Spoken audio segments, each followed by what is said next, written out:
बीडचं संतोष देशमुख हत्या प्रकरण असेल किंवा वाल्मिक कराड जेल प्रकरण असेल किंवा धनंजय मुंडे यांच्या राजीनाम्याचं प्रकरण असेल. तर आताच आलेल्या वृत्तानुसार मंत्री धनंजय मुंडे यांनी आपल्या पदाचा राजीनामा त्यांचे पक्षप्रमुख अजितदादा पवार यांच्याकडे सोपवलेला आहे.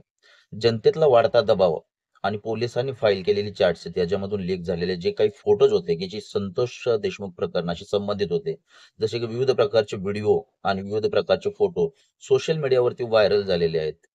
सदरचे फोटो बघितलं तर एक साधारण माणसाला, अतिशय साधारण ते साधारण माणसाला एक विकृतीचा कळस गाठणारे फोटो आहेत हे मित्रांनो. आपण ते फोटो पाहिले तर आपल्याला एवढी शरम वाटेल, की अक्षरशः ते फोटो न पाहिलेलेच बरे.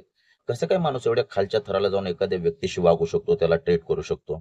जसे की माहिती आहे की संतोष देशमुख हत्या प्रकरणाला आज जवळ-जवळ 84 दिवस झालेले आहेत.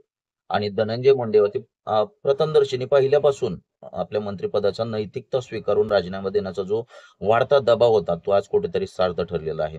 थोडासा लेट का होईना, पण धनंजय मुंडेंनी अखेर ते फोटो समोर आल्याच्या नंतर आपल्या पदाचा राजीनामा दिलेला आहे.